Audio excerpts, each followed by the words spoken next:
Welcome in to the best in paranormal podcasting. This is Darkness Radio. I'm your host, Tim Dennis. Big show today, folks.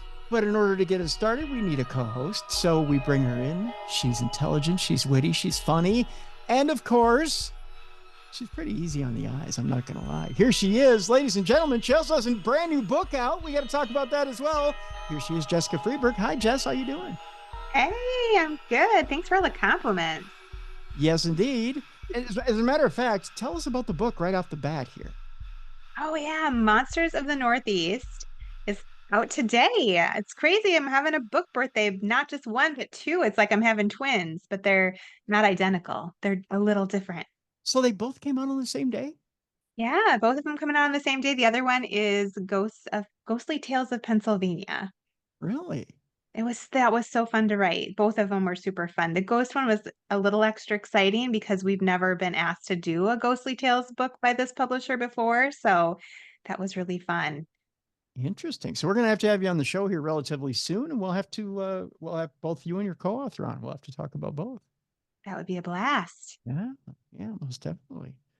Wow. Okay, so we'll put links. Well, we've had links up for pre-order, but now we'll have links up for the actual order for the. Yeah, you can just order. Order, and get it shipped right away to the home. There you go. Yeah. So, all right. Well, now I gotta either get from you or your publisher. I got to get like actual books so I can read. Yes.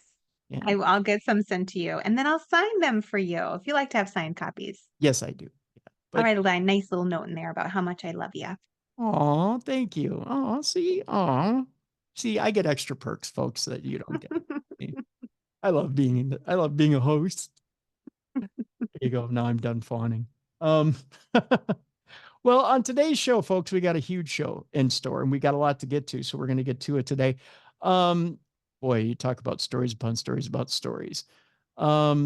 NASA's got a couple of things happening, including the sonification video that's out there that's hearing the music of the universe. Also, strange noises coming from a starliner. I think it's all just music and farts in space. That's just me. But a little gassy. It's all a little gassy. Space is a little gassy. Also out there today, we've got ghost stories as usual. We've also got a Parashare, the second part of a Parashare that we started last week. So we've got that to get to. Tiny robots in your brain. It's coming up as well, Jess. We can't forget about our Nightmare Fuel segment. And there's a new documentary on New York psychics that's out there. We'll talk about that today as well. And we're going to end today's today's supernatural news and Parashare, telling you about, and normally we don't go into politics today, but we're going to start with politics today, but it's a skosh politics, just a little bit of politics today, as we're going to tell you about Michigan's first I Voted sticker contest. Oh. And about the unusual paranormal slant of Michigan's I Voted sticker contest. I'm intrigued. This should be good. It's going to be interesting. I think you folks will find it very, very interesting. That's at the end of our program today. But first, I told you we're going to start it off with a little bit of politics. We're going to end it with a little bit of politics. Presidential candidate Donald Trump is promising to publish more secret files on UFOs and JFK. That would be amazing. It turns out that Trump has touched upon the UFO phenomena during a recent podcast interview. He was speaking on the Lex Friedman podcast. Friedman. Recently, Trump seems quite enthusiastic about the subject of UFOs and expressed a willingness to see that more classified material on the subject was released to the general public should he win the U.S. election in November. Friedman said, "Will you help push the Pentagon to release more footage, which a lot of people claim is available?" He said, "Oh, yeah, sure, I'll do that. I would do that. I'd love to do that. I have to do that," Trump replied, while suggesting that there could be life on other planets. It's certainly not the first time that the 78-year-old has touched upon the topic, having mentioned it even during the final days of this previous term in office back in 2020. A lot of my friends are very concerned about what the federal government is doing when it comes to UFOs. Fox Business host Lou Dobbs asked him, Are you going to commit more resources to exploring UFOs and opening the documents to the public? Well, I think you're probably in this country, you're the UFO expert, so I'm going to be totally guided by the great Lou Dobbs, Trump replied. And I will tell you that I'll do whatever you ask me to do, including total transparency. Now, that's an interesting statement, total transparency. I'm gonna believe it when I see it. Right. Because even when he was in office, we got kind of close, but we didn't get total transparency. And even now, with the Arrow meetings and whatnot, you're not getting total transparency. UFOs weren't the only controversial topic mentioned during the recent Lex Friedman interview either. He also brought up the subject of the secretive John F. Kennedy assassination files. They're also pushing me on Kennedy, he said. And I did release a lot, but I had people come to me and beg me not to do it. But I'll be doing that very early on. But I would do that, Trump went on to say. Whether Trump actually will publish any of these files in the event that he becomes president again, however, remains unclear. I'll tell you this much. I've seen a couple of different interviews with former President Trump. And to me, it seems like when you ask him about JFK, he backs off quite a bit. I think I don't want to say someone's got to him about it, but I think people have warned him about releasing too much about it because there are still people who are alive from that period. Yeah, I suppose. And when it comes to the redaction of those files and trying to unredact those files and release them, there are still some people that could be affected by those files. And that's the only reason why you would not redact those files and release them, is because there are So we still got to be getting close to when everyone involved is no longer with us. I mean, that was a while ago. was a while ago, but there still are. Well, think of it this way. You still do have some veterans of World War II who are still alive. They're barely hanging on, but there still are some.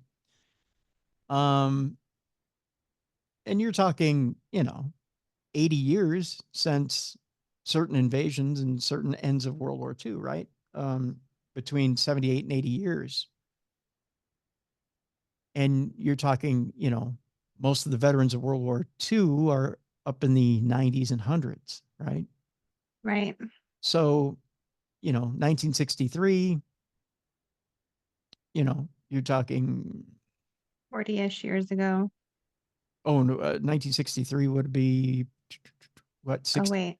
Yeah, I Yeah, can't math. 60 years, 61 years. I was even adding on my fingers. Yeah. So you're talking, even if someone were in their 20s, 30s, you're talking 90 years, 80 years, 90 years. So there's still some people who are around. I mean, like, we just lost Kissinger not too long ago. I mean, so there's still some statesmen that are around from that time. So, yeah, it's still kind of a cautious, let's not quite unredact everything yet. There still might be some people around who, most everybody's gone that could be influential, but not everybody. And then you have to think there's another generation below that that's trying to protect certain things and certain information. And yeah, we might not ever know. I say give it one more generation, maybe 20 more years, and most of that information will be available. So, all right. So we'll still be around. You and I will be in our retirement homes. Yep. Playing bingo. Going, we want to know about Kennedy. And the young folks would be like, what's a Kennedy? So yeah, that'll be what it'll come down to, essentially. Well, speaking of alien visitation, Jess, the belief in alien visitation can be dangerous, according to one philosopher. Scottish philosopher Tony Milligan believes that belief in alien visitors is a widespread societal problem. Tony Milligan went on to say the idea that aliens may have visited the Earth is becoming increasingly popular. Around a fifth of UK citizens believe Earth has been visited by extraterrestrials, and an estimated 7% believe that they've seen a UFO. The figures are even higher in the US and rising. The number of people who believe UFO sightings offer likely proof of alien life increased from 20% in 1996 to 34% in 2022. Some 24% of Americans say they've seen a UFO. This belief is slightly paradoxical as we have zero evidence that aliens even exist. Keep in mind, he's a skeptic. What's more, given the vast distances between star systems, it seems odd we only learn about them from a visit. Evidence for aliens is more likely to come from signals from faraway planets. In a paper accepted for publication in the Proceedings of the International Astronomical Union, and this is coming from Tony himself, he says that I argue that the belief in alien visitors is no longer a quirk, but a widespread societal problem. The belief is now rising to the extent that politicians, at least in the US, feel they have to respond. The disclosure of information about claimed unidentified anomalous phenomena, or UAPs rather than UFOs, from the Pentagon has got a lot of bipartisan attention in the country. Much of it plays upon familiar anti-elite tropes that both parties have been ready to use, such as the idea that the military and a secretive cabal of private commercial interests are keeping the deep truth about alien visitation hidden. That truth is believed to involve sightings, abductions, and reverse engineered alien technology. Belief in a cover up is even higher than belief in alien visitation. In 2019, a Gallup poll found that a staggering 68% of Americans believe that a U.S. government knows more about UFOs than it is telling. This political trend has been decades in the making. Jimmy Carter promised document disclosure during his presidential campaign in 1976, several years after his own reported UFO sighting.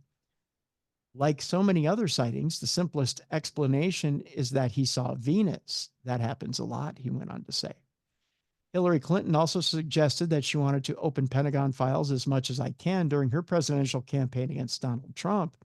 As seen in the video, which is below, which you can't see, Trump suggested that he needed to think about whether it was possible to declassify the so-called Roswell documentation relating to the notorious claimed crash of a UFO and the recovery of alien bodies. Former President Bill Clinton claimed to have sent his chief of staff, John Podesta, down to Area 51 just in case any of the rumors about alien technology at the site were true. It is worth noting that Podesta is a longtime enthusiast for all things known to do with UFOs. The most prominent current advocate of document disclosure is Democratic Senate leader Chuck Schumer. His stripped-back 2023 UAP disclosure bill for revealing some UAP records was co-sponsored by 3 Republican senators. Pentagon disclosure finally began during the early stages of Joe Biden's term of office, but so far there's been nothing to see. Nothing looks like an encounter. Nothing looks close, this according to this philosopher. Still, the background noise does not go away. Here's where he says there's problems for society. He says, ultimately, encouraging conspiracy theories which could undermine trust in democratic institutions. There have been humorous calls to storm Area 51, and after the storming of the Capitol in 2021, this now looks like an increasingly dangerous possibility. Too much background noise about UFOs and UAPs could also get in the way of legitimate science communication about the possibility of finding microbial extraterrestrial life. Astrobiology, the science dealing with such matters, has a far less effective publicity machine than ufology. History, a YouTube channel partly owned by Disney, regularly delivers shows about ancient aliens. The show is now in its 20th season, and the channel has 13.8 million subscribers. The NASA Astrobiology channel has a hard-won 20,000 subscribers. Actual science finds itself badly outnumbered by entertainment repackaged as actual. Alien visitation narratives have also repeatedly tried to hijack and overwrite the history and mythology of indigenous people. The first steps in this direction go back to Alexander Kazantsev's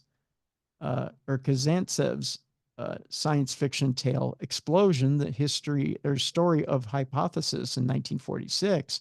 It presents the 1908 Tunguska's meteorite impact event as a Nagasaki-like explosion of an alien spacecraft engine. In Kazantsev's tale, a single giant black female survivor has been left stranded, equipped with special healing powers. This led to her adoption as a shaman by the indigenous Evenki people. NASA and the space science community do not support efforts such as the Native Skywatchers initiative set up by the indigenous Ojibwe and Lakota communities to ensure the survival of storytelling about the stars. There's a real and extensive network of indigenous scholarship about these matters, but ufologists promise a far higher profile of indigenous history in the return for the mashing together of genuine indigenous stories about life arriving from the skies with fictional tales about UFOs repackaged as suppressed history. The modern alien visitation narrative has not, after all, emerged out of indigenous communities. Quite the opposite. It emerged in part as a way for conspiracy minded thinkers in a Europe torn apart by racism to explain how complex urban civilizations in places like South America could have existed prior to European settlement. It kind of goes on a little bit about how history has been convoluted by New Age history along with current history. And I tell you what, I'll take this article. It's got a link to the original article by Tony Milligan. So I'll place this in the description of the program so you can read the entire original article too by Tony Milligan. It's quite interesting, but we don't have enough time to go through all of it. So there you go. Our next story, Jess, has to do with NASA offering a strange explanation for strange noises coming from Starliner. The stricken capsule had been making some peculiar noises while docked at the International Space Station. When astronauts Barry Wilmore and Sunita Williams launched aboard Boeing's Starliner spacecraft of its debut crewed mission back in June, they had expected to remain aboard the ISS for around 8 days before returning to Earth. As things stand now, however, a plethora of technical issues with the vehicle has prevented them from leaving, and it doesn't look as though they will be getting home anytime soon. As if this wasn't bad enough, Wilmore reported during the weekend that he could hear strange noises coming from the Starliner capsule that remains docked at the station. He said, "I don't know what's making it. The sounds described by NASA as a pulsing noise, almost like a sonar ping, went on to leave experts scratching their heads and prompted other astronauts to offer their own thoughts." Former astronaut Chris Hadfield, who famously played guitar during his extensive time aboard the orbital outpost, suggested that the sound was particularly disconcerting. He says, "There are several noises I'd prefer not to hear inside my spaceship, including the one that the Starliner is now making." No kidding. That's scary. Yeah. As it turns out, however, the sound is actually nothing to worry about. A pulsing sound from a speaker in Boeing's Starliner spacecraft, heard by NASA astronaut Butch Wilmore aboard the International Space Station, has stopped, according to NASA. The feedback from the speaker was the result of an audio configuration between the space station and Starliner, and it's common to experience noise and feedback. While this particular mystery has been put to bed, it still doesn't help Wilmore and Williams, who remain stranded aboard the space station for the foreseeable future. As things stand, the next opportunity to get home will be on a SpaceX capsule in February of 2025. Oh my gosh, those poor people. So much for an 8-day mission. I don't know that I'd want to do an 8-day work trip and end up there until February 2025, unless I really like the people I work with. Well, you are in space, though. That's pretty magical, but still. But still, right? I mean, I don't even like being gone for like 3 days. yeah, much less, months on Miss end. my dogs, miss my kids, miss my husband, Yeah, right? miss my bed. Right? I mean, that most of all, you having your nice comfy bed. Yeah.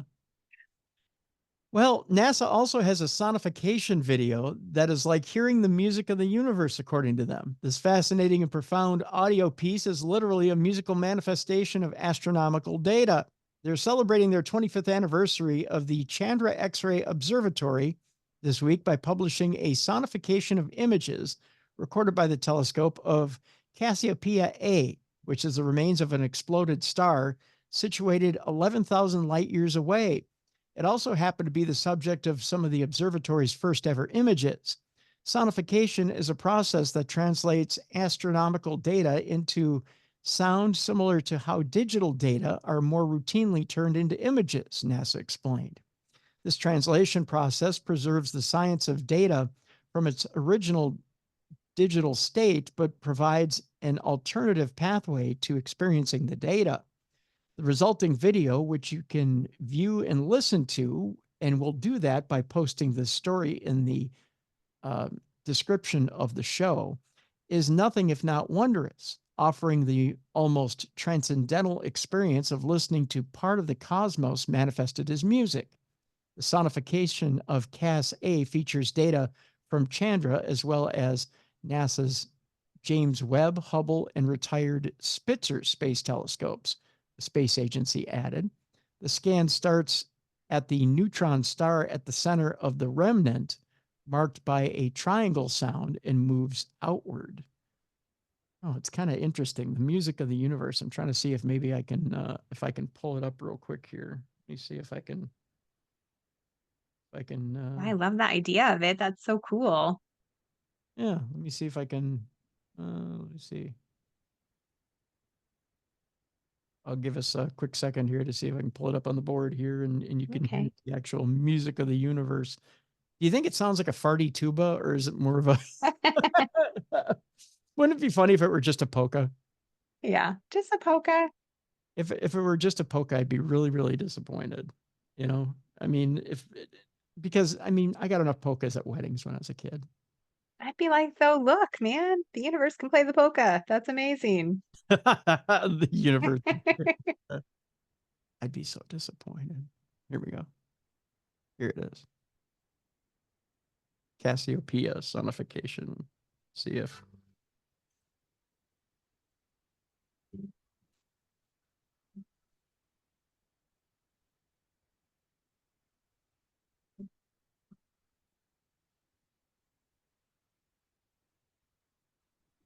It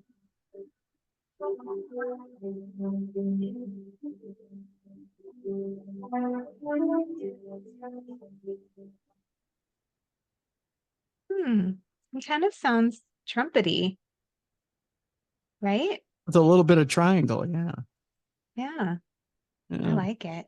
Yeah, it's not bad. I mean, you know, Doesn't sound like farts it or a doesn't. polka.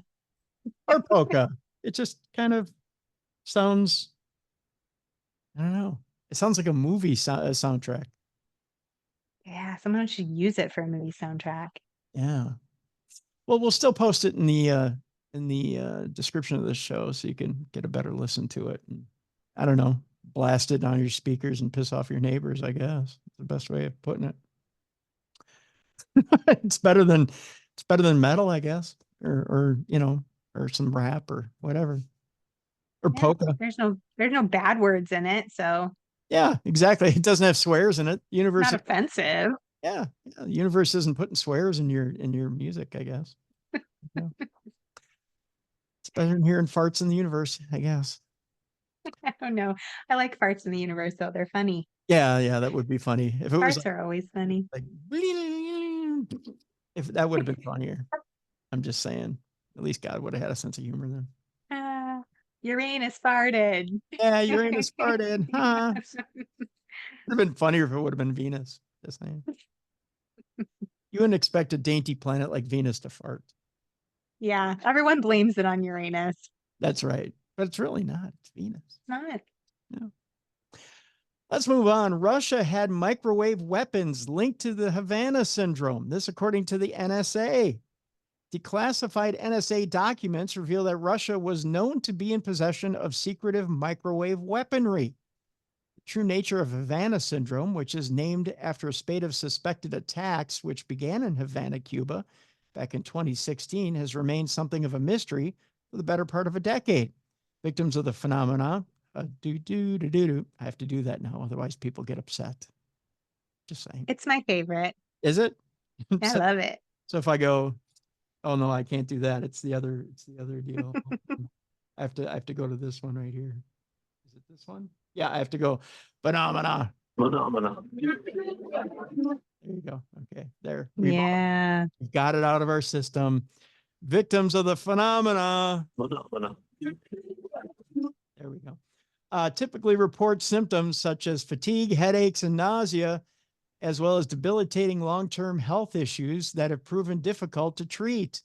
Official investigations have yielded somewhat mixed results, with some implying that the symptoms could be psychosomatic and others favoring an attack by foreign-directed energy weapons. The latter of these two possibilities has seen something of a boost this week, thanks to the highlighting of a declassified 2014 document by the National Security Agency, which seems to suggest that Russia was known to be in possession of a weapon thought to produce identical symptoms. The file mentions two NSA counterintelligence officials who experienced debilitating brain-related injuries, as well as dizziness and cognitive issues after exposure to a suspected microwave weapon. One of the two men, Chuck, I believe it is Gabete, has since died, and the other, Mike Beck, now suffers from Parkinson's disease that he blames on the alleged attack in Russia. The NSA document notes that a high-powered microwave weapon that may have the ability to weaken, intimidate, or kill an enemy over time and without leaving evidence was known to be in the possession of a hostile country to which Beck had traveled during the 1990s. The intelligence information indicated that this weapon is designed to bathe a target's living quarters in microwaves, causing numerous physical effects, including a damaged nervous system, that according to the document. Despite this, however, the NSA has found no concrete evidence that such a weapon has been used. This echoes the difficulties in linking the use of such a weapon to the more recent cases of Havana Syndrome, targeting U.S. officials in Cuba and elsewhere. So could Russian microwave weapons be the key to solving the mystery? They say the search for answers continues. You know, Jess, it was probably a couple of years ago now, we had on a British intelligence agent, a former British intelligence agent, who was very knowledgeable about Havana Syndrome. Yeah. And it was an intriguing program. I want to have him back on the program. Havana Syndrome is such an interesting topic, in that you think about how you can be so vulnerable to these microwave emissions, and how it can be even wired through your router, because RF energy comes from anywhere. We get it through, we get it through our routers. We get it through anything can be wired up to transmit too much RF or microwave energy to you. And you can be hit with a high dosage of it from anywhere. And it's an invisible weapon. And you can be hit with, scary. yeah. I mean, a truck can drive by your place, can park on the side of the road for just a small amount of time, and you could be hit with a microwave energy weapon through your house. So you could just be laying in bed, sitting on your couch watching TV. You can have this energy weapon aimed at you, and then boom, you can be hit with enough microwave energy to fry your brain for a small amount of time, and they can drive off within minutes. Yeah, this is worse than nightmare fuel. Yeah. And scary. It can be done, it can be done by a foreign power. It can be done by our own government. It can be done by whoever. It can be done by a corporation. Anybody can have this technology, and it's been available since the 90s. So it's scary stuff. That's for sure.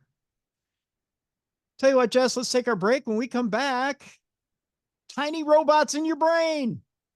Yay! Not really. We got that coming up. We've also got some ghost stories. We got a Parashare story. Yay. That's a real yay. That's a real yay. That we're continuing from last week.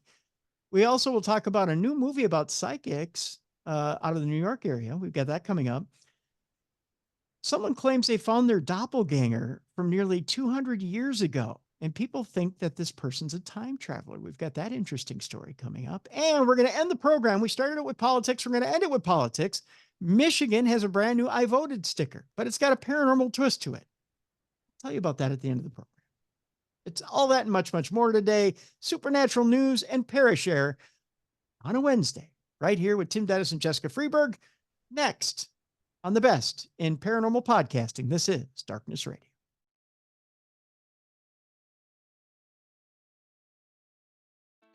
Welcome back to the best in paranormal podcasting. This is Darkness Radio on a Wednesday. Tim Dennis along with Jessica Freeburg. And Jess, I Not a bad week so far. We had a beautiful weekend. I got to tell you, I was out at St. Patrick's Catholic Church for the Rib Fest this weekend. Gosh, it was a gorgeous day. We had maybe 68, 70 degrees. Sun was shining. We always have a good day for Rib Fest. Lots of wonderful people out there. We went through 33 racks of ribs for Jelly Bean and Julia's in 40 minutes, Jess. Wow, that's amazing. It sounds yummy. Oh my gosh, it was good. And Corey had what he calls the Holy Trinity sauce out there, and they mixed it with a cherry jam. Ooh. And all this in the sauce. It was so delicious. It was so good. I got 2 bones out of it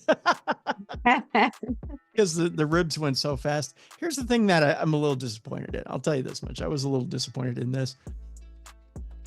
No disrespect to St. Patrick's Catholic Church and the taste buds of the judges, but again, they're a little behind in how good the product actually is, because once again, Jelly Bean and Julia's doesn't win a prize over there. I cry foul. I think that there's a little let's just say a little politics going on over there as far as the judging goes over there. I think probably so. Yeah, I think there's something's afoot over there when it comes to let's just say donations as far as contestants go. We know who the winner is in our book, though. That's right. You got it right there, Jess. So I'll just say this.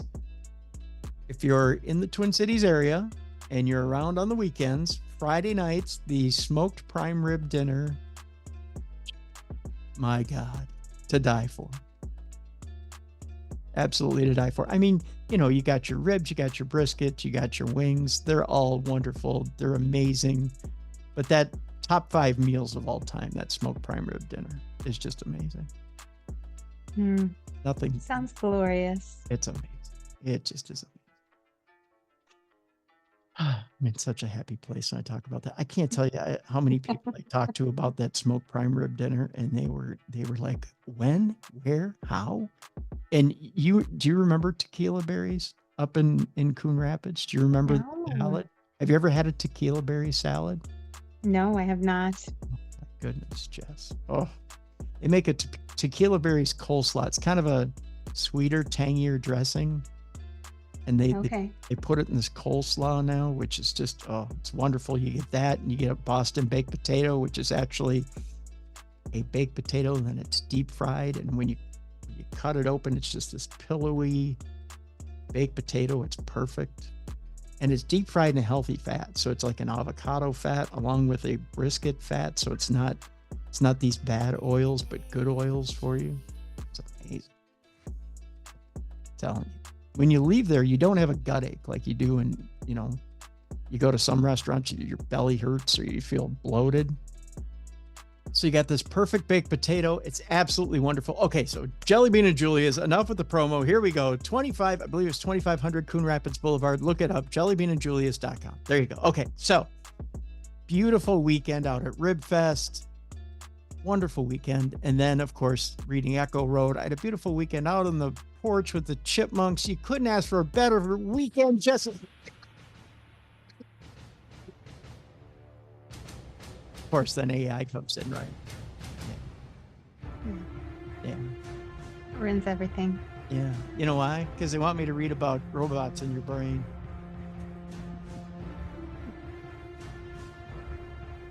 Robots in your brain, Jess. Robots in your brain. That's right. Swarms of tiny robots could be injected into our bodies to treat bleeds in the brain. What sounds worse? Well, I mean, if they help me and keep me from dying, stick them in there. That's cheery. I'm not ready to go yet. I'm not either. You're right. Maybe tiny magnetic robot armies are good. But tiny magnetic robot armies could treat bleeds in the brain and open new frontiers in medicine, according to experts. Researchers have created nanoscale robots, each about a 20th in size of a red blood cell. They can be remotely guided as a swarm. It just seems scary to me, though. It is hoped that they could enable precise, low-risk treatments of brain aneurysms, which could cause around 500,000 deaths a year globally. the condition of blood-filled bulge on brain arteries or on a brain artery that can cause rupture and cause fatal bleeds, can also lead to stroke and disability. The team, co-led by the University of Edinburgh's School of Engineering, carried out lab tests using models of aneurysms in rabbits. Oh, those poor rabbits had to go through an aneurysm? Oh, that's so sad. I don't like it. And then they had to take tiny robots to the brain? Poor rabbits. The engineered magnetic nanobots made up of blood-clotting drugs encased in a coating designed to melt at precise temperatures. Several hundred billion of the bots were injected into an artery, then remotely guided to the site of the aneurysm using magnets and medical imaging. Once the swarm was in position, the researchers used magnets to cluster them together and beat them to their coating's melting point, releasing the drug at the precise location where it could prevent or stem bleeding in the brain.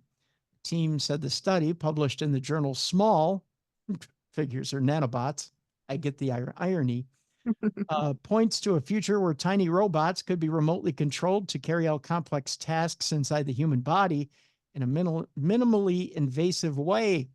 This could include targeted drug delivery and even organ repair. Dr. Qi Zhu, who led the study or co-led it, said nanorobots are set to open new frontiers in medicine, potentially allowing us to carry out surgical repairs with fewer risks than conventional treatments and target drugs with pinpoint accuracy in a hard-to-reach part of the body. Nanorobots, Jess. This is the one time I like AI. I might have 2 times for you. This is a more upbeat report. Are you ready for this? Yes. Do you have an iPhone? In my hand. In your hand? I'm always Googling what you're talking about so I can look at pictures. Are you ready to upgrade? I don't know. Is it going to be a robot? No, it's going to be AI. Hmm. The new iPhone 16 is set to launch here, possibly this week. And with that iPhone 16, they're talking about Apple AI, which is a feature. All eyes are on the Glow Time event, which is set to start, I believe it is today, as we're recording. Apple's iPhone 16 launch event has a lot riding on it. Apple's expected to release its latest line of iPhones today, as we're recording, that will feature generative AI capabilities as the tech behemoth looks to bolster sales of its iconic device. The company, founded by Steve Jobs, has disclosed little about what it plans to show off during the launch event, titled Glow Time, at its headquarters in the Silicon Valley city of Cupertino. It's the time of year, however, when Apple typically updates its iPhone lineup. Apple has a lot riding on it and what would be the iPhone 16, and will hope that customers will be enticed to buy the latest models, attracted by new AI powers. With $39 billion in sales last quarter, the iPhone counts for roughly 60% of Apple's revenue. And chances are, if you're listening to this on a device, it's on an iPhone. I don't know if a lot of people know that, but 80% of our device listens are on iPhone or iPad. Wow, that's crazy. Yeah. It remains the main entryway to the company's services, which, such as the App Store or Apple TV, which are becoming a growing part of its business as well. Apple is only just coming out of a long sales slump as users increasingly stick with older models longer.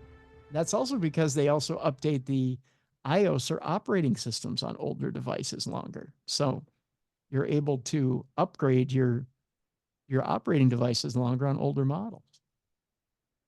The iPhone 16 will be one of the most significant iPhone introductions, not only because of what's on the outside, but because of what's inside, namely Apple Intelligence, said Forrester principal analyst.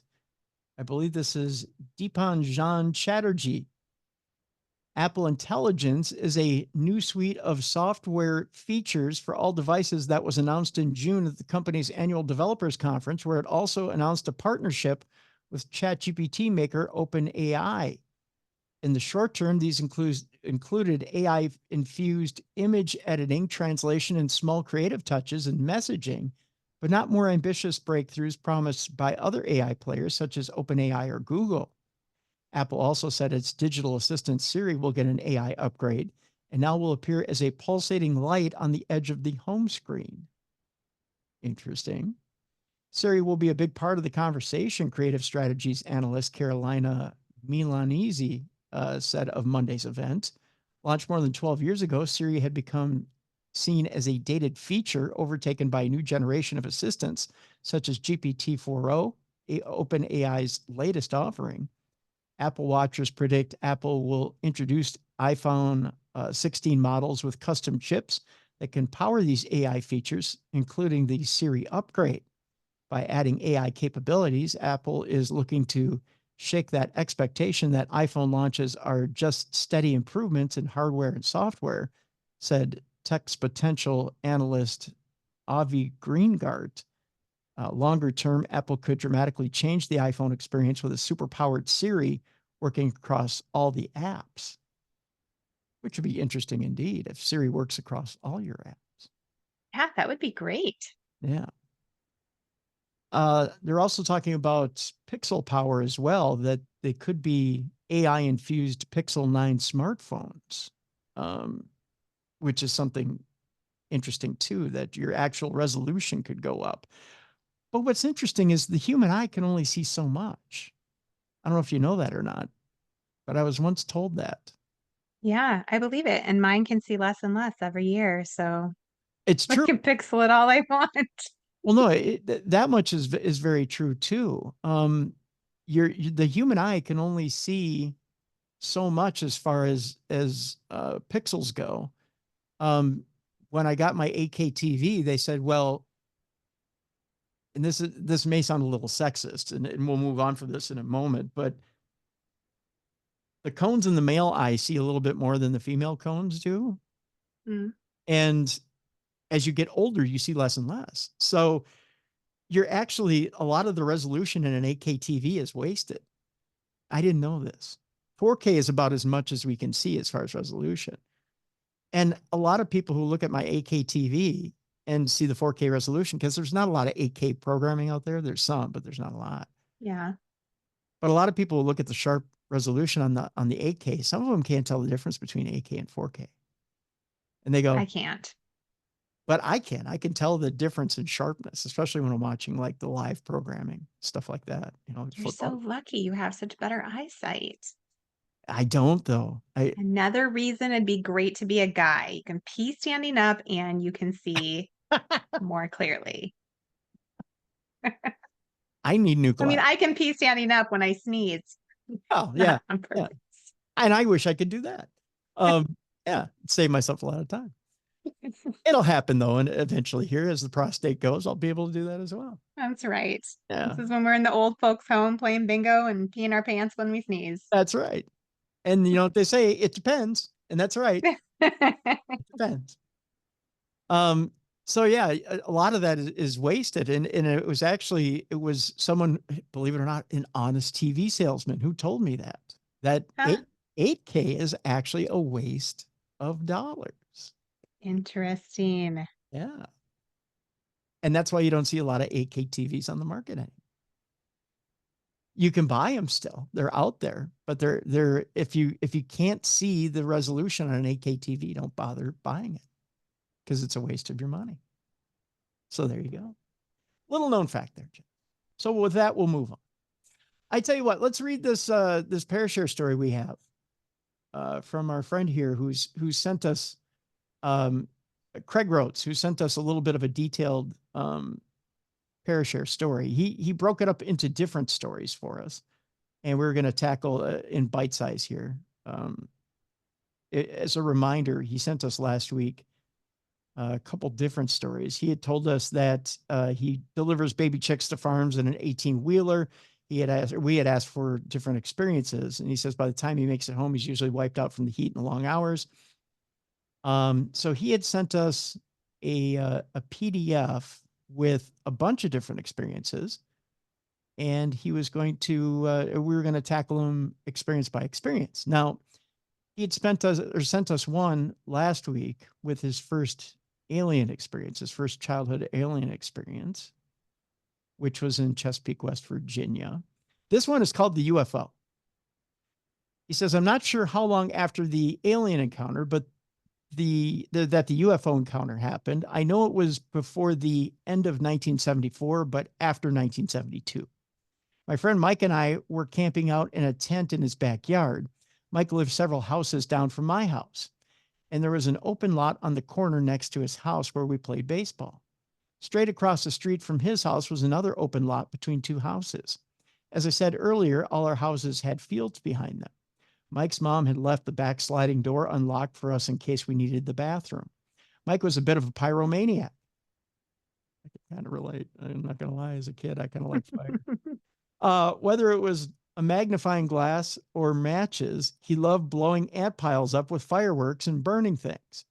We were in his tent with a candle burning, stupid things kids do. He started burning small pieces of paper, and eventually the tent filled up with smoke. Okay, I was smart enough not to know not to burn things inside. In your tent. That's flammable. Yeah, don't burn stuff in a tent.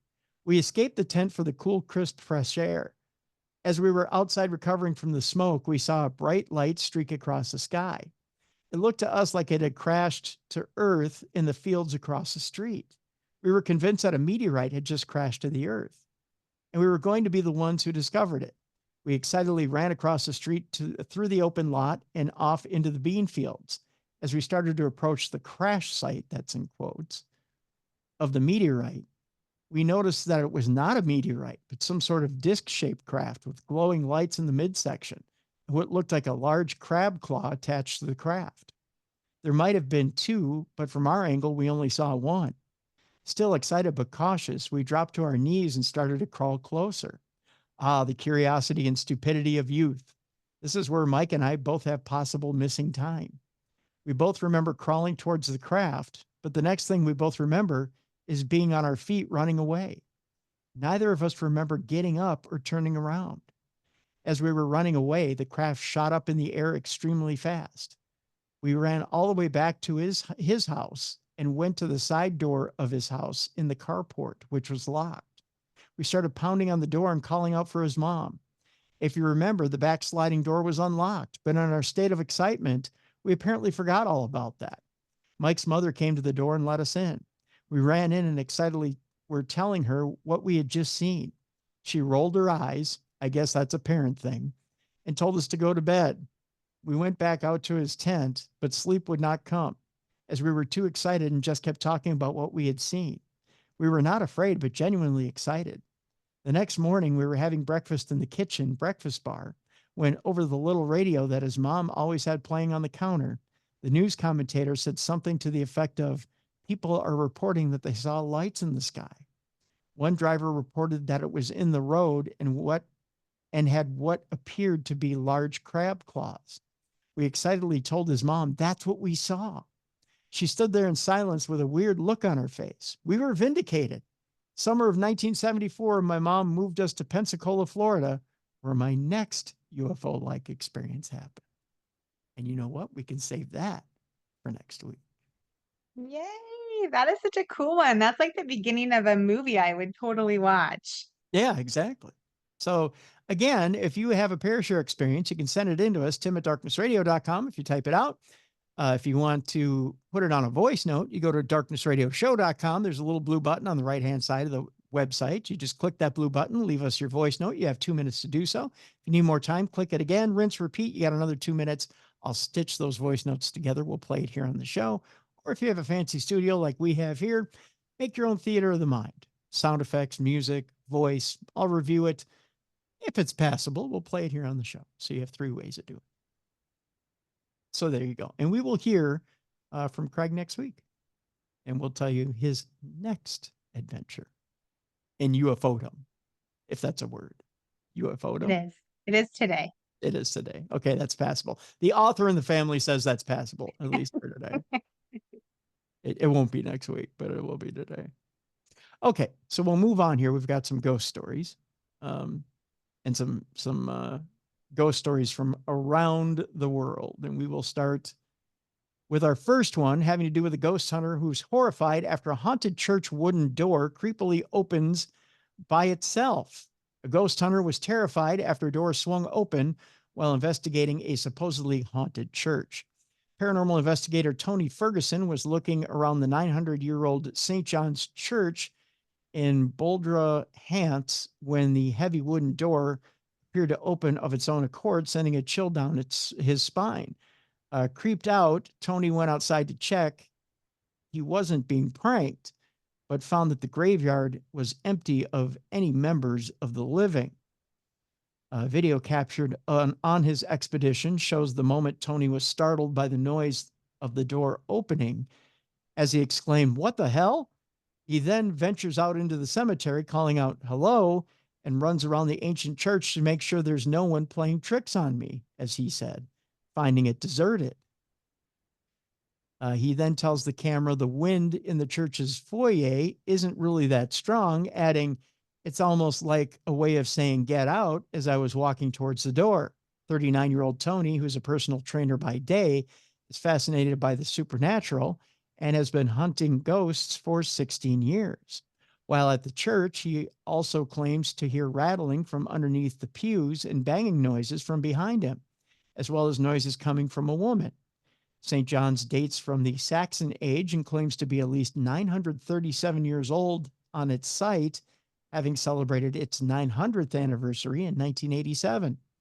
The site, however, has a history of being a place of worship dating back as far as 2000 BCE. According to its local media, the ghosts of a phantom knight, thought to be 13th century nobleman Sir William de Vernam, and soldiers have been seen marching up the lane before disappearing inside the church. Tony told What's the Jam, "I recently visited alone to see if claims that it was haunted could be substantiated. Ordinarily, I do not investigate churches or graveyards, but if I get requests from several people asking me to check a location to see what is happening, I will visit it to see if I can clarify what's going on. I was heading towards the entrance when the door suddenly opened all by itself. I was shocked as I expected someone to come through the door, and when nobody did, I rushed to see if there was anyone around outside, only to find the grounds empty.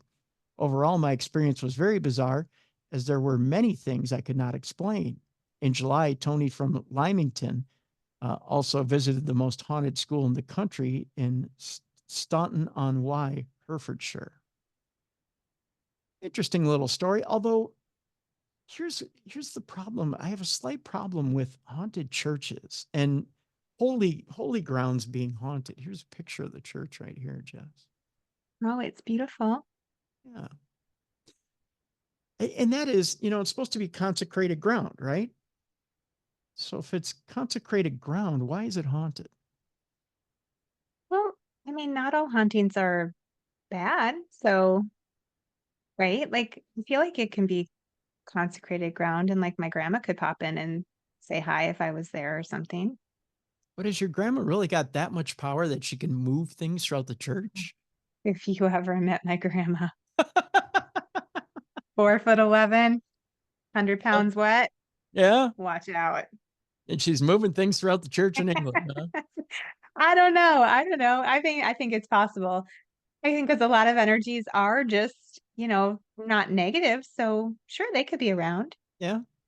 Especially that old? I don't think they could do bad things to you in the church, though. Yeah. Right? So like I think you're safe in there. A lot of Hollywood movies would have us believe demons can just march up into a church and start throwing things around. I mean, I find that hard to believe too. I mean, when we get to that point in movies, I kind of roll my eyes, but Well, you know what, Tim? A lot of bad things happen in churches. that's true. You got a point there, my friend. That is true. Although I wouldn't consider that consecrated ground either when you've got scandals and things like that happening there. Yeah. I mean, that's soiled or solid ground at that point. So yeah. I have another story here inside an eerie lost UK village that's home to the ghost of the great lady who haunts drivers. That just sounds like a driving instructor I had in high school. The tiny village has been the setting of ghostly tales for centuries, from a gray lady who haunts drivers to a highwayman who harasses campers. It just sounds like a village in northern Minnesota, to be honest with you. The quaint village of Oxney, covering just over 300 acres, carries a history that spans thousands of years and is steeped in eerie tales. A piece from Bygone Kent, published in July of 1983, encapsulates the local dread linked to this location. It implies that famed authors Henry James and Edgar Allan Poe would have had difficulty finding a better setting for any of their ghost stories. The article also cites a wagon master exclaiming, "I was always again coming by Oxnell, or Oxney rather. I told him no good would come on it." Really? The site's past remains somewhat veiled in mystery. What we do know is that the parish of Oxney is approximately 1,000 years old and was documented in the Domesday Book. Initially, it was bestowed by or upon Sir William Darville, a knight, before transitioning into the possession of John Smedley. The church, dedicated to St. Nicholas, was constructed until the Middle Ages and originally belonged to the pre-monasterine, I butchered that, pre-monastrate, I can't do it, Jess. I can't. The word is this long. I just can't do it today. I need to sound out my words here. Premonstrate. Sounds like something teenage girls have to go through. Yeah, it does. Yeah. Yeah. It sounds like it involves a change of life talk, is what it sounds like. Yeah. I'm not going to Am I try. in my sex ed class again? What happened? I went back in time. Yeah. Premonstratean canons of Langdon Abbey. Close. Perfect. Nailed it. Yeah, close enough. The Abbey was suppressed. Someone's going to write into me. The Abbey was suppressed during the dissolution, causing the church to fall into ruin. Edward Hasted's History and the Topographical Survey of Kent notes that by 1800, the site was being utilized as a barn. Reports Kent Live. Despite its rundown condition, there are records of burials at the site as recent. I can't move my page. As recent as 1931. So there you go. And I still can't move my page for some reason. So there were burials as recent as 1931. There you go. Until this thing moves. It's been taken over by ghosts. Which will happen from time to time on my iPad. The ghosts will take it over and say, "We don't want you to read anymore." They're mad because you butchered the name, Tim. Yes, they said you should know what monstrateneal whatever is, right? Elsewhere, campers in the Oxney Woods have reported an unshakable coldness and an inability to light a fire despite perfect weather conditions. Again, northern Minnesota. It's also here where sightings of a masked highwayman have been reported. These encounters may not be too shocking given that in the 18th century, Oxney Bottom, I've had Oxney Bottom a time or two, I'll just tell you that right now, was a notorious hangout for highwaymen. One particularly infamous one was actually hanged on the gibbet here. Yikes. It's thought he's the one haunting the area, occasionally seen peering out from the windows of the old manor house. So there you go. Interesting story. This story was sent in. This next story was sent in by a listener of ours, Jess, and this is actually kind of freakish. Okay, so we all have our different fears, right? Yep. I have a fear. I have a couple different fears. One is that somebody will accidentally pronounce me dead, put me in a body bag, and shove me into like a morgue and slam the door shut on me, into one of those little drawers. Yeah, that's legit. Yep. Or being buried alive. Oh. I forget which movie it is where they bury the person alive and they've got the little bell and that they're ringing the bell constantly and they're scratching on the inside of the coffin. I forget which movie it was. It was recent and it drove me nuts. Like I had to shut my eyes, white knuckle the edge of my chair because it was that much gripping fear in my body. And when I saw it, it just it freaked me out. It wasn't one of the Insidious movies. I'm trying to remember which it was, but it drove me nuts.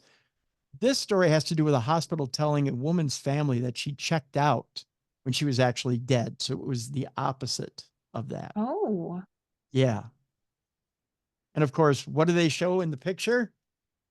One of those morgues. Oh no, this story is your worst nightmare It is, isn't it? that turned around. Yeah, but turned around. Yeah. The family of Jessie Peterson, a 31-year-old woman from California, has filed a lawsuit against Mercy St. Juan or San Juan Hospital in Sacramento, alleging negligence and mishandling of a corpse. Peterson, who had type 1 diabetes, was admitted to the hospital on April 6th of 2023 due to a diabetic episode. She died 2 days later from a cardiac arrest while suffering from diabetic ketoacidosis, according to her death certificate. However, the hospital allegedly told Peterson's family that she had left against medical advice. How do you not know somebody dies and that they didn't leave the hospital? That's so bad. That's horrible. The family spent a year searching for Peterson before they were informed by the Sacramento County Sheriff's Office in April of 2024 that she'd been found dead at the hospital. That long? Okay, That is insane. they spent a year looking for this woman. She was at the hospital the entire time. Man, that is a lawsuit. Yeah. Now, according to the lawsuit, the hospital had moved Peterson's body to an offsite storage facility without notifying her family. Huh? So they knew, they moved her offsite. They didn't say, "Oh, by the way, we found your loved one. We're moving her offsite." Huh? This is banana. This is a new fear for us now, Tim. Now we have to worry about this too. Yeah. The family's attorney, Mark Greenberg, stated that the hospital was required by California law to issue a death certificate within 15 hours and to contact the next of kin, neither of which they did. The lawsuit describes the hospital's conduct as malicious and outrageous and accuses the facility of negligence, the negligent handling of a corpse, and negligent infliction of emotional distress. The family is seeking more than $5 million in damages, as well as a jury trial. In response to the allegations, Dignity Health, which operates Mercy San Juan, said in a statement, "We extend our deepest sympathies to the family during this difficult time." Really? You didn't cause that difficult time? Yeah, that's not enough. No. They also said, "We're unable to comment on pending litigation." Is it because you're guilty? Yep, big assholes. That's all I got to say about that. That's so bad. Oh, all right, moving on. There's a new A24 documentary exploring the world of New York psychics out there. It's called Look Into My Eyes, and it follows several psychic mediums as they provide intimate readings for their clients. Interesting. A24's new documentary, Look Into My Eyes, follows the activities of several psychics in New York, and it doesn't try to push one view or the other, but instead offers a more balanced overall impression, providing the viewers with the opportunity to make up their own minds. The documentary, which debuted at the Sundance Film Festival earlier this year, is directed by Lana Wilson, who describes it as an invitation to think about the role of art and performance in our lives. Look Into My Eyes sets its gaze upon a group of New York City psychics as they conduct deeply intimate readings for their clients, revealing a kaleidoscope of connection, healing, and the eternal need to have witnesses to better see ourselves. Early impressions of the documentary have been positive, with reviewers praising its sensitive approach to the subject, in particular regarding those grieving lost loved ones. Look Into My Eyes will get a limited release this week and will be more widely available in the near future. Interesting stuff, that's for sure. I don't know. What do you think, Jess? A movie about psychics? I'd watch it. Yeah. Yeah. I think it's interesting that it's trying to stay neutral. And at least trying to present somewhat of a skeptical view. I think Yeah, it's more journalistic that way, right? yeah. I think I'll check it out. Look Into My Eyes, it's what it's called. So This story talks about a doppelganger from nearly 200 years ago and how one woman says she found her doppelganger, yet people are convinced that she's a time traveler because of it. Lindsay Bullis was left stunned after discovering a picture of her lookalike from 200 years ago while searching her ancestry online. This is where people get into trouble. The whole ancestry thing. They say, look, I found a picture of my ancestor from 200 years ago. Look at this. Looks just like me. Right. Well, and you would think so, right? Because that's your lineage. You would think you would tend to look like your ancestors, right? People have been convinced that she traveled through time as a result. Oh, This is where you get people who get a little, we want to believe so much. yeah, right. Now, a woman has gone viral on TikTok after discovering a picture of her doppelganger, which is her own great, great, great, great grandmother. Which, believe it or not, folks, sometimes there are some strong genes out there that Yeah. travel down the genetic pathways, right?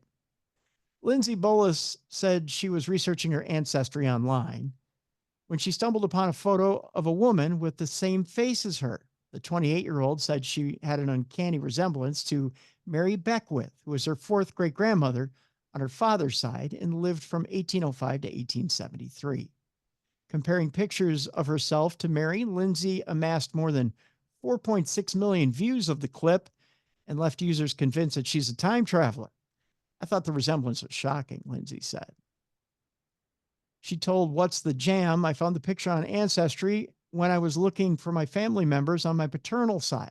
I know her name is Mary Beckwith, and I was able to find out she was born in New York and died in Wisconsin. She had one son. Her husband, Abraham Bullis, was a surgeon in the Civil War. That's all I really know about her. I feel like we have a special connection with her.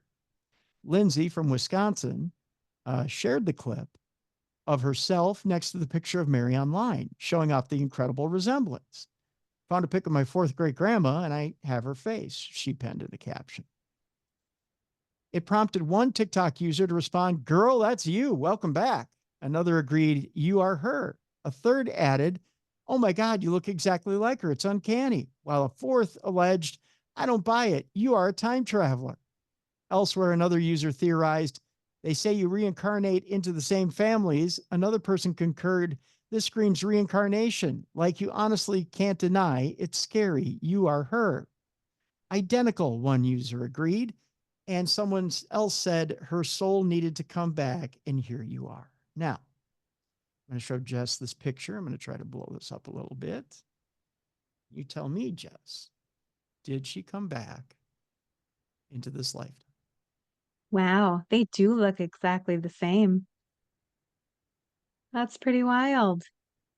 I don't know that I think that she's reincarnated, but she definitely, the genetics Yeah, came the through. genetics are very strong. They look Yeah. very similar. I don't know. Genetics are science, and science is tangible. And I mean, it's not that I don't believe in reincarnation, though, because there's too much evidence of it.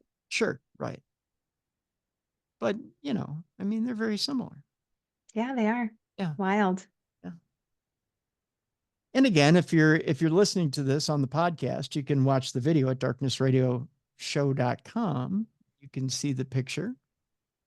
I may share it too. May share it in the description of this program, but it's an interesting picture, isn't it? That's pretty cool. Yeah, it is.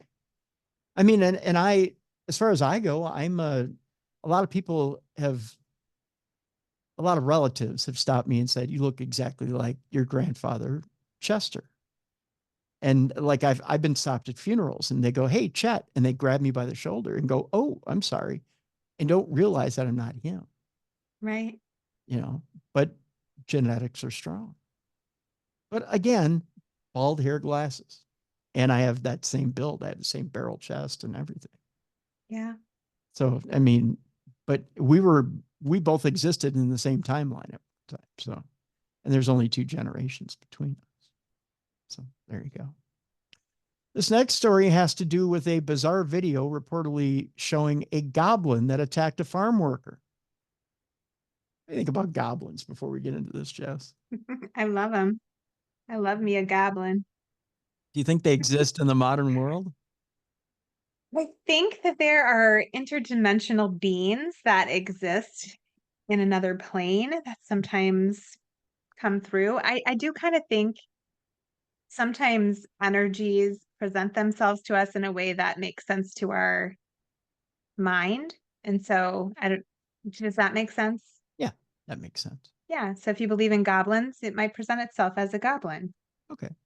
Well, this extremely strange story is out of Argentina this week, and it pertains to an alleged attack by a goblin like creature, in which surely is a contender for bizarrest story of the year. A young farm worker whose name has been withheld for privacy reasons had reportedly been out in the field somewhere in Argentina on August 31st when he was attacked by a mysterious assailant who fell from above out of nowhere. The entity, which initially took humanoid form before apparently turning invisible, reportedly dragged him violently from his tractor for several meters, leaving him bruised and unconscious. Later, when he came around, he told one of his fellow workers what had happened and showed off a number of nasty wounds that he claimed to have sustained during the attack. It wasn't long before the Argentinian media had picked up on the story with news reports referring to the mystery creature as a goblin elf or ukumar, which is a name for an ape-like creature of local legend. The incident has also become associated with a piece of video footage that has been doing the rounds on social media, which shows a small goblin-like creature running around next to a vehicle. It remains unclear if the video is supposed to show the same creature that attacked the farm worker. Whatever the case, the story seems to have gained quite a lot of attention in Argentina, with some people claiming that the whole thing is the real deal and others dismissing it as a hoax. There is a video attached to this story. So I tell you what, I will post this as well in the description of the show. Awesome. We got two more stories, and I'll make them quick. The first one is a bizarre story about an ingredient found in Doritos that turns a mouse's skin transparent, and it may have medical applications. This is just bizarre and weird. You've heard of yellow number 5 before. If you look at your Doritos, you've seen yellow number 5. Here's what it does to mice, Jess, and it is bizarre. Scientists at Stanford University were recently able to make a mouse's skin go transparent using a common food dye, something that the study's author told Fox News Digital could have exciting benefits for humans once additional research is conducted. The paper, titled Achieving Optical Transparency in Live Animals While Absorbing Molecules, was published in the journal Science on September 5th. In it, the researchers used a solution of red tartrazine, which is a food dye known as FD&C Yellow 5, on the abdomen, scalp, and hind limb of a sedated mouse. Now, when they did that, the dye turned the mouse's skin red, which then made the skin appear transparent. And then the mouse's organs were visible to the naked eye. Right? Yuck. Right.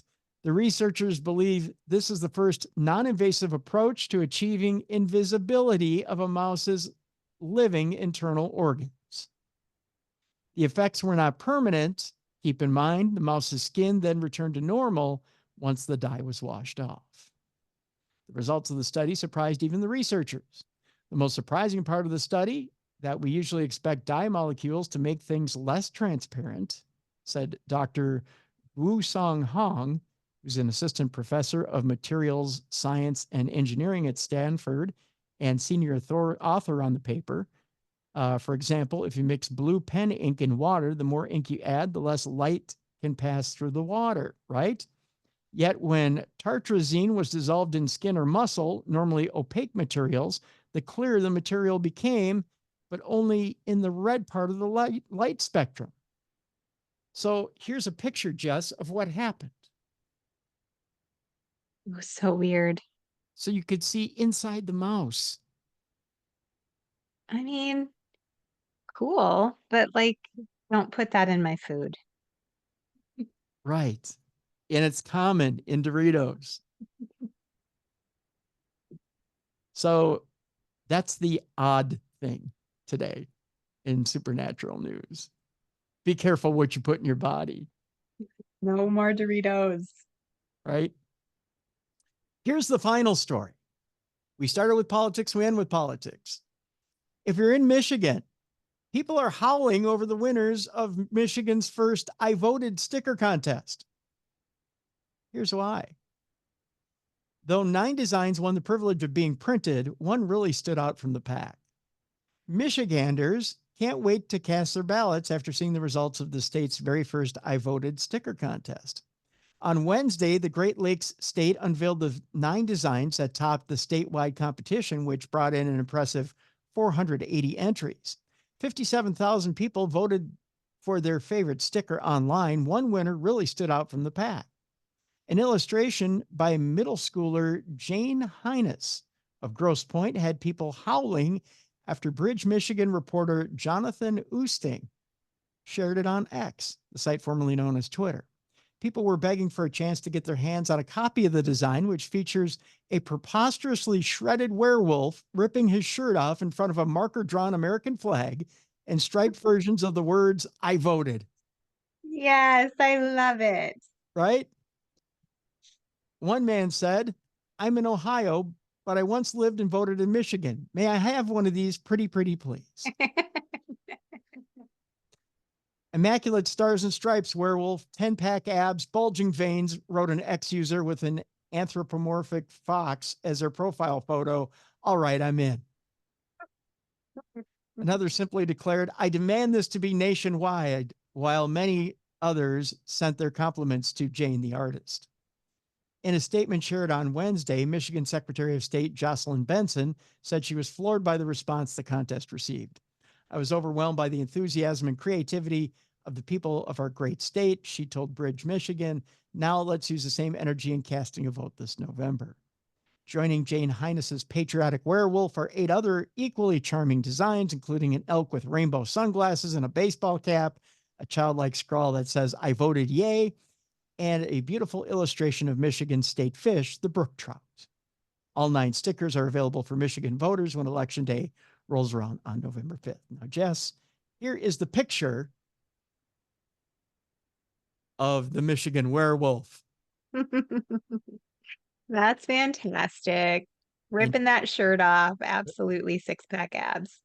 That's right. And you can get that if you're in Michigan on Election Day. And that is how we end Supernatural News today. So there you go.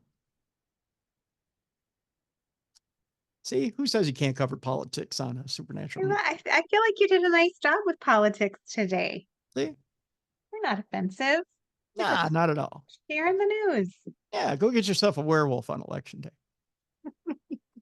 See, we did that with our stickers here in Minnesota. I go, not that I won't go vote. I will go vote, but I'm only voting if they give me a werewolf sticker. That's right. So if we could get Michigan to ship us some of those werewolf stickers, I think we'd have a better turnout. Or put the rock on the ballot. Those are my requirements. That's right. Or put the rock on the ballot. One of the.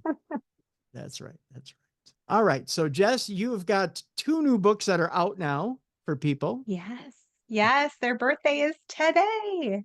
Oh no, yesterday. Well, it would have been yesterday, but that's okay. Yeah. So tell people. They're still babies. That's right. They're still babies. They're preemie, and they're not preemies. They're newborns. They're full term. They've been baking for like a year. That's right. Tell people about the books and where they can get them. Yeah, Monsters of the Midwest and Ghostly Tales of Pennsylvania. You can find them on Amazon or Barnes & Noble, wherever you prefer to buy your books. And if you live in those areas, you can find them in bookstores, probably in gift shops, but right on. If you prefer to shop in a store. Or there's a link in the description of this program so you can get those books as well. Also, Jess, you've got a discount still for those trips that's up?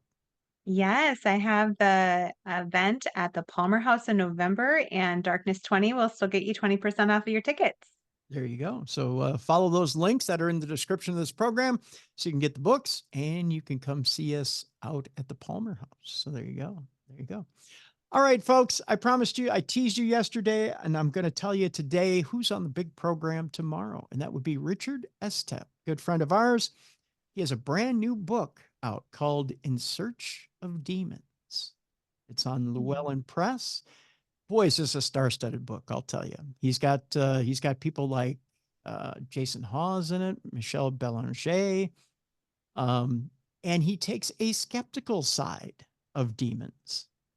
And literally the book is about being in search of demons. Do they exist? Are we overblowing the phenomenon of demons and demons in our society? And what role do they play? So tomorrow we're going to be talking to Richard about his 1-year journey into writing this book and what he found in this book, which is very interesting. He went to different paranormal authorities and different paranormal, I hate to use the word experts, but that's what we'll use, and got their perspective on demons and whether they believe they exist. So interesting book. It's a very interesting book. Very cool. Yeah. So that's tomorrow on the big show. Richard Estep, In Search of Demons, right here on Darkness Radio. So that'll do it for today for Supernatural News and Parashare. I want to thank you guys for joining us. Check out darknessradioshow.com. There's new stuff in the store. And again, check out Jess's books and pick up her books, sign up for the trips, and be right back here tomorrow for Richard Estep, In Search of Demons, on the best in paranormal podcasting. You've been listening and watching Darkness Radio. For more audio and video archives of the show, please visit darknessradioshow.com. Thanks for watching.